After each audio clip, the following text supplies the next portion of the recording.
Okay, hi everyone. So today we will discuss a new chapter, and that is our circulatory system. So the word itself, circulatory system, when we talk about the circulatory system, okay, the word itself means what? Circulation. Circulation of what? Okay, so circulation of fluids in our body. Alright, circulation of fluids. So circulation we will talk about is in human beings. So this circulatory system that we will talk about is in our human body. Okay, so therefore we begin this chapter. Now the first thing that we should know, that the need for transport inside the body. That means why there is a need for the transport of certain things inside our body. So you all know that we are in our digestive system. Okay, the digestion will take place and then absorption of nutrients are there. So when there is absorption of nutrients, how will it be? Okay, you all know that the whatever the food is digested, the nutrients that we achieve, we absorb it, and then these nutrients are then need to be what? Transported to every cell of the body. So therefore you all know how will it be transported. So therefore all of this will be transported through our blood, okay, in our body. Now you also know about the respiratory system, which draws in air, and the oxygen picked up from it in the lungs has to be transported to all the parts of the body. Similarly, the carbon dioxide which is collected from the entire body has to be carried to the lungs to be exhaled out of the body. Yes or no? So all the extra water, excess salt and the nitrogenous waste such as the urea, they also have to be removed from different parts and have to be sent to the excretory system to be thrown out of the body. Yes or no? We also talked about in the endocrine system that the hormones are there, and the hormones are directly discharged into the blood. Yes or no? And the blood will take it to the target organs. So all such functions that need transport are performed by the circulating fluids in our body. Okay, and they are mainly the blood and the lymph. Okay, so we have to remember that there are two circulating fluids that we are going to talk about, and that is our blood and the lymph. So besides the transport, these fluids have some other functions also. Okay, so that we will discuss later about its function and all. But now we talked about what is the need for the transport inside the body. Yes or no? So every organ in our body, they requires the involvement of your circulatory system, that is your circulating of the fluids will take place, and that will even bring about the circulation of the various things like your absorbed nutrients, your oxygen and carbon dioxide which needs to be taken in or thrown out. The waste materials are then circulated again from different parts of your body where it is being generated, and then finally taken to the excretory system from where it is thrown out of the body. In our endocrine system, we talked about the hormones, and these hormones which are secreted, they are directly released into the bloodstream, and it is this bloodstream that will carry these hormones and distribute it and reach it to the further target organ.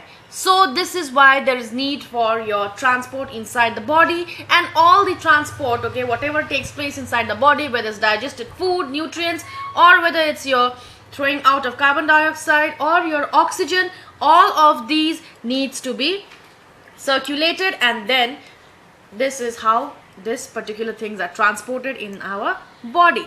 Now when we talk about the next thing, that is the fluids in our body. So what are the different types of fluids in our body? So if we see, we will find out that there are three principal fluids in our body. Number one is your blood, number two is our tissue fluid, and number three is our lymph. Okay, so we repeat again, there are three principal fluids in our body: blood, tissue fluid and lymph. So let us discuss one by one about each of the following. Let's talk about this blood. So when we talk about blood, you all know that it is present where? It is contained in the heart and the blood vessels. And if we talk about the blood vessels in our body, right, we remember that there are three types of blood vessels in our body, and which we will be discussing after some time in our chapter in detail. So the three types of blood vessels that are found, they are your arteries, veins and capillaries, and therefore these artery, veins, capillaries and the heart together, they form the circulatory system. Okay, and you have to remember that blood is contained in the heart, and it keeps on flowing and circulating in these blood vessels, and then from there it is reached to the different parts of your body. The next is our tissue fluid.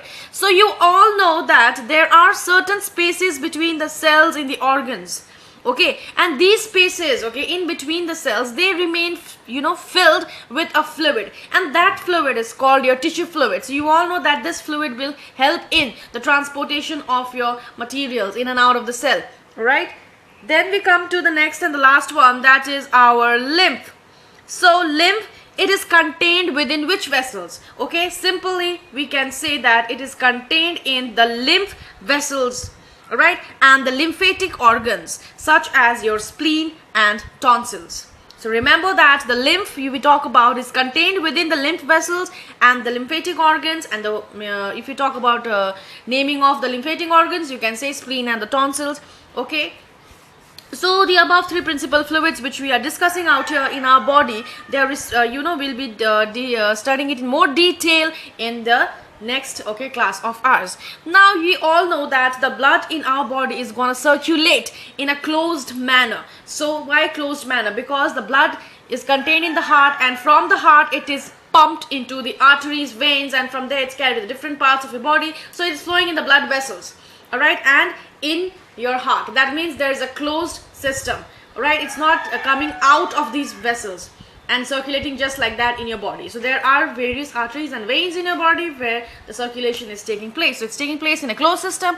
That's why the circulatory system in our body is called your closed circulatory system.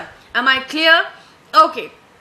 Now, just after this, okay, we move on to our non-circulating fluids. Just we can talk about, now we have talked about our circulating fluids, so now we can talk about our non-circulating fluids also. So there are certain areas in your body where the fluids are present but they do not circulate. For example, if we talk about the synovial fluids, okay, they are present in our skeletal joints. Where are they present? In our skeletal joints. When we say the other one, that is your vitreous humor. Vitreous humor is the fluid which is found in our eyes. Where is it found? It is found in our eyes. So this vitreous humor and this synovial fluid, the synovial fluid and the vitreous humor, both of them are the non-circulating fluids. Okay, so if I ask you once again, can you all tell me the circulating fluids and the non-circulating fluids in our body? You all should be able to tell me. Yes, very good. Circulating fluids, we have your blood, we have a tissue fluid, and we have our lymph. But when we say non-circulating fluids, we have our synovial fluids and vitreous humor. Okay, the synovial fluids is found to be present in your skeletal joints, and the vitreous humor is found in your eyes. Alright, so we proceed further to the circulating fluid, that is our blood. Okay, so whenever we see blood, the first thing that comes to our mind that it is red in color. Alright, and you should remember that blood is never stationary. It means what? It means that it keeps flowing through your body. Now this color red which is there in the blood is due to the presence of a pigment which you are studying since class 6 or class 5. So you should know. What is it? Okay, very good. It is hemoglobin. Okay, so this hemoglobin is the pigment which gives or imparts red color to the blood. Now listen to me carefully. Okay, now the blood is somewhat a thick fluid, right, and it is found to be bright red, okay, when it is taken from the blood vessel, that is artery, and it is dark red when it is collected from the vein. Why is it so? Let me give you the answer. Okay, now we have discussed the color red, and we said that there is a pigment present in this blood, okay, that is your hemoglobin that imparts red color to the blood. Okay, now this hemoglobin is found in your one of the cellular component of this blood, that is your RBCs, which we'll discuss more later. So I said one more thing out here, that if you collect the blood from the artery, it is bright red, and if you collect the blood from veins, it is dark red in color. Why is it so? It is because the arteries usually carry oxygenated blood, okay, whereas the veins, they carry deoxygenated blood. Okay, so if there is oxygen present right in the blood, that means if this pigment hemoglobin combines with oxygen, Alright, therefore the color which we see is little bit brighter red, okay, and that is usually due to the flow of oxygen and blood, that is your hemoglobin together. But if the blood contains more of carbon dioxide compared to your oxygen content, then the blood color is somewhat dark red. So this is why it is so. But when we are going to study in this chapter, okay, we will designate it, okay, using the deoxygenated blood with blue and your oxygenated blood with red. So please do not get a confusion that the veins carry blue blood and our arteries carry red blood. It's nothing like that. The blood color is red only. If it is in the artery, it is bright red. If it is in the vein, it is dark red, just because it differs in the oxygen content in both the blood vessels. Okay, now if we come to the volume of the blood, alright, so an average adult human contains 5 to 6 liters of blood by volume in his body. And if we talk about the taste, if you have ever tasted your blood, I don't know whether you have or not, so it is saltish in taste. Why is it saltish? Because you will see that it is alkaline in nature and the pH is found to be somewhat 7.3 to 7.5. okay, that means almost neutral. So this was your, now you can say in short, that is a kind of a characteristic of your blood. Moving on to the functions of your blood, therefore the first function that we'll discuss is our transportation. So transportation of what? So transportation of digested food. Okay, so how? So whatever is food is digested in the alimentary canal. Okay, it is now what will happen? It is sent to the tissues. These substances are simple sugars like glucose, amino acids, vitamins, minerals, etc. And all these are transported to different parts of your body via blood. Next, coming on to the next, we have our transport of oxygen. So when we say transport of oxygen means what? Oxygen is where? Where is it present? Okay, so it is in our lungs. We all breathe in, and when we breathe in, we take in oxygen which reaches the lungs first. And from the lungs, it is taken to the different parts of your body. So what happens here? So from the lungs, you will see that the oxygen is going to be transported to the tissues. It occurs by the means of what? So what will transport these oxygen? So it is going to be your red blood cells. Okay, that means this transport of oxygen from the lungs to the tissues will occur by means of your red blood cells in combination with what? Hemoglobin, in the form of an unstable compound, that is oxyhemoglobin. So it's very, very simple. You have to remember that from the lungs, okay, this blood is taken to different parts of your body via the RBCs of the blood. RBCs mean the red blood cells, which is the important component of your blood. Okay, so that will carry it with the help of what? Hemoglobin. So these RBCs, why we are saying RBCs means red blood cells. Why it is red in color? Because of the hemoglobin. So it's the RBCs, okay, which contain these hemoglobins, and this is what is going to be responsible for imparting red color to your blood. So this hemoglobin which is present in this RBC is going to combine with the oxygen, alright, and form an unstable compound, that is your oxyhemoglobin. So hemoglobin and oxy is there. So an unstable compound, oxyhemoglobin, is formed, which on reaching the tissues, once it reaches the tissues, it will break up and give, alright, the oxygen to the tissues, and then again it delivers in this way, and then it's free again to carry the carbon dioxide back to the lungs, and from the lungs it's thrown out. Again it breaks down over there, and from there it is exhaled out. Now transport of carbon dioxide, what I said, just the opposite of your oxygen. What will happen out here is that again from the tissues, okay, the carbon dioxide, whatever is there, that is the waste product generated from these tissues, okay, will again combine with what? It will combine with the hemoglobin of your RBC, forming, okay, a compound, and then this, okay, called carbaminohemoglobin will be taken back to the lungs, and from the lungs it is expelled out. Okay, so it's very, very simple and very, very easy. Now we come to our transport of excretory material. That means from where? So from the tissues to the liver, kidney, or the skin for elimination, alright, or to render them harmless. We all have studied in this excretory system. Now the last one is that is our distribution of heat. So the blood helps in keeping the temperature of the body uniform. How? By distributing the heat throughout our body in a uniform manner. So these were your functions related with transportation. Okay, so now we move on to the second part of your function of your blood, that is protection by blood. So how blood can offer protection to us. So therefore, first thing that we have to remember is that it helps in the formation of clot, which will be studied in detail which component of the blood helps in the formation of clot. But in class 6 circulatory system, I still remember that you all have done that there is a particular component named called thrombocytes or the platelets, okay, which is a part of your blood which helps in the formation of clot, and mechanism of clot, how it is formed, we'll be discussing in our next class. The white blood cells engulf the foreign substances, so therefore white blood cells is present where? It is also a part of your blood, so it's going to engulf the foreign substance, okay, and just act as a defense, right, system in our body. And even one more thing, that it is the blood, okay, which is going to help in the production of antitoxins and antibodies, so as to prevent our body, right, from the attack of these harmful germs or pathogens and not allowing them to invade our body. Okay, so this actually was the function of your blood.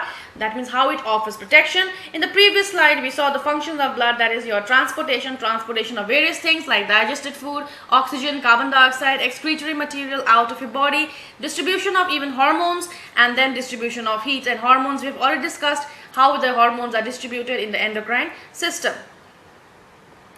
Okay, now we come to the most important thing, all right, and the most important thing is that is composition of blood. So from now we should know that what is this blood actually made up of. So if we look into deeper and deeper of blood, then we come to know that the 52 to 62% of our blood is made up of plasma. What is it made up of? Plasma. So okay, it's made up of plasma, all right, and the rest portion that is left over, they are all your cellular elements. Cellular elements because they are cells: white blood cells, red blood cells, platelets. So these are the three. So altogether, if you just account for this, so therefore we will get around 40 to 45% of your cellular elements, and we have 50 to 60% of our plasma. So therefore 50 to 60% is plasma, and you have to remember 40 to 45% of the blood is made up of your cellular elements. So therefore the composition of blood, we will remember two things, that the blood has two components. First one is your plasma, and number two is your cellular elements. Under cellular elements, we have the three types of cellular elements: RBCs, WBCs, and platelets. And for the first one, that is our plasma, we'll talk about it, what is actual plasma is of. So what is this plasma actually made up of? We should know that. So if we look into details of plasma, you will find that it is a light yellow colored, okay, fluid, okay, or a liquid portion. It is a liquid portion of the blood, and it is light yellow in color. Okay, if you look for its pH, you will find that it's an alkaline liquid, and this liquid also consists of certain components. Okay, what is this liquid actually made up of? So this plasma, the liquid portion of the blood, is 90 to 92% only water.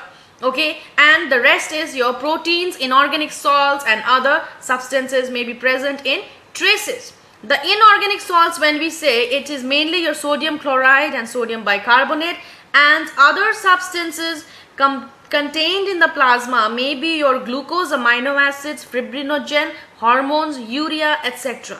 Okay, so you have to remember this. Please children, keep in mind that plasma is the liquid portion of the blood, and you all know that it makes up 50 to 60% of your blood, and the 40 to 45% is your cellular elements. Now we are discussing only plasma.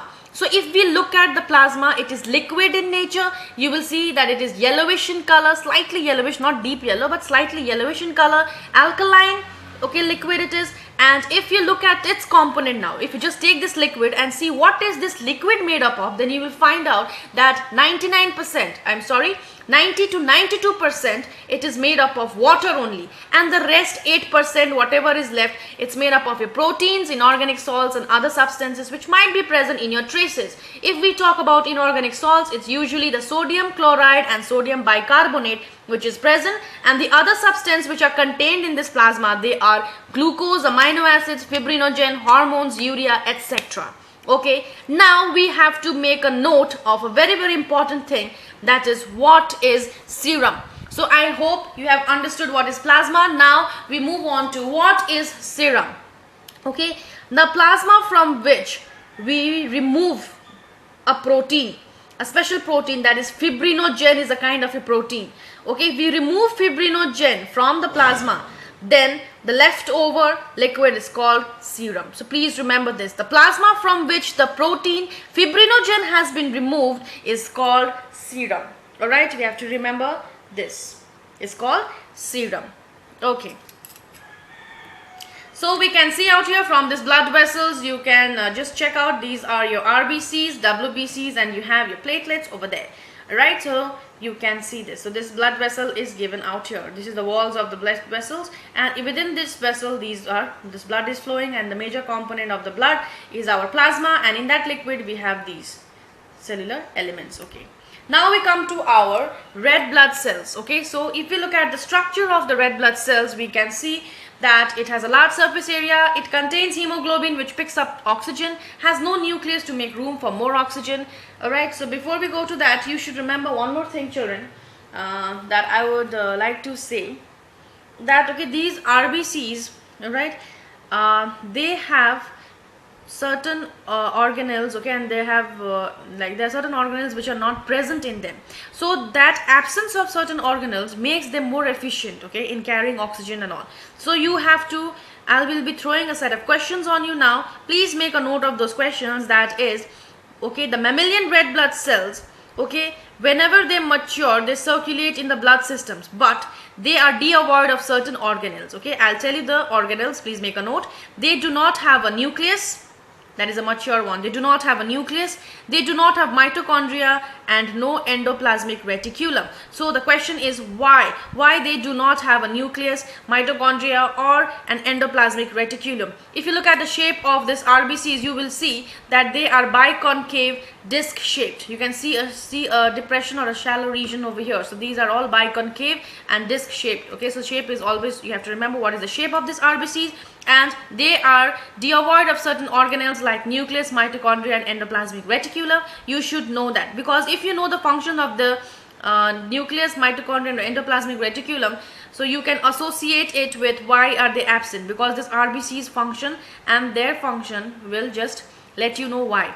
So if I just want to give you a hint, I will tell you that loss of nucleus, okay, is going to make this red blood cells actually biconcave in shape. So this biconcave in shape will, what will it do is that it will increase the surface area volume ratio for what? For the absorption of oxygen. Alright, so it will be able to absorb more oxygen. The space in between is increased, so more RBCs can be accommodated in the same space. That is why there is loss of nucleus. When we say loss of mitochondria, means what? The red blood cells, they cannot use oxygen for themselves. Okay, thus all the oxygen absorbed from the lungs is transported and delivered to the tissues unconsumed. Secondly, loss of your mitochondria means full transport of glucose in the blood plasma unused by the RBCs. Because if this RBC, this is also a cell, if it has mitochondria, then mitochondria is a powerhouse of the cell, and it will also require oxygen, yes or no, for cellular respiration. So if this RBCs had mitochondria, then it would use some of the oxygen that it is carrying. Okay, so that's why it does not have your mitochondria. So what will it do? Will it use the oxygen which is absorbing? No, it will not use the oxygen which it is absorbing. It will 100%, it will transmit all or efficiently carry the oxygen to the different parts of your body. Okay, so this is the thing. And why it's endoplasmic reticulum? Because you know that endoplasmic reticulum provides structural framework to your cells, but it will give it, you know, a kind of framework to your cells. So if these are absent, then obviously the cells become flexible, all right, and therefore the movement in narrow capillaries will become easy. So that's why those are absent. So this was all about our RBCs, okay, structure. I want you all to write down the lifespan of your RBCs, what it is you should know, alright, and why mature RBCs do not possess nuclei, why they do not have mitochondria, why they do not have endoplasmic reticulum. These are the famous questions of our ICSE. Now if you look at the functions of your RBCs, they carry oxygen from the lungs to the body and carbon dioxide from the body back to the lungs. How? Because these RBCs contain a special pigment, that is your hemoglobin. Okay, so if we look at the description again, so we can see that how much is the quantity of it in a 1 ml of blood. Red colored cells, biconcave disc, have no nucleus and few organelles, and their other name is your erythrocytes. Functions: transport oxygen with the help of a protein called hemoglobin, which is found in the RBC, and this hemoglobin imparts red color to the blood. Now sometimes, okay, this hemoglobin can combine, okay, with your this thing, what do you call, carbon monoxide. So carbon monoxide poisoning, have you heard about it? Okay, so if you haven't heard, you can do a short research on it, and you have to just remember that if you are in a closed, okay, room where there is no proper ventilation, all right, and then you can say that you are you have burned certain coal or something like that, and then you are just lying over there, you forgot to open the ventilator, what will happen? Okay, the gas which is being released is a carbon monoxide, and you are going to inhale that. So when you are inhaling that, it will go and reach your lungs. So in your lungs, the blood is circulating. In that blood, we have your RBCs. RBCs, they have your hemoglobin. So this hemoglobin will combine with carbon monoxide and form a very, very stable compound, not unstable, a stable compound, that is your carboxyhemoglobin. Okay, and then this will cause your anoxemia, which is going to lead to suffocation, and the person even dies. That's it about your carbon monoxide poisoning. If you want to, you can again just look at this equation, how it is formed. So you have to remember that a stable compound will be formed, and that will lead to what? If a stable compound is formed, what will happen? The RBCs get occupied, is not able to release that particular carbon monoxide into the tissues and all. So these RBCs are going to get occupied, as a result of which it will not be able to combine with oxygen. So if it's not able to combine with oxygen, therefore there will be deficit of oxygen in your body. That is called an anoxemia, and that is going to lead to your suffocation. Am I clear? Alright, that's it for carbon monoxide poisoning. So we see the hemoglobin structure, how it looks like. Heme, there's a heme thing out here, and a globin is there. Globin is a protein, heme is your iron component. Two of them together, they form your hemoglobin. Okay, so there are sets of questions that I would like you all to do. So that is, what is the lifespan of RBCs? Alright, we have to know that. Is it correct to say vein carries carbon dioxide and no oxygen? What is the actual color of blood flowing in the arteries, veins and capillaries? What do you understand by polycythemia and erythropenia? Okay, so now we should know all these. Okay, we have to know all these questions. So I give you 2 minutes to just copy these questions.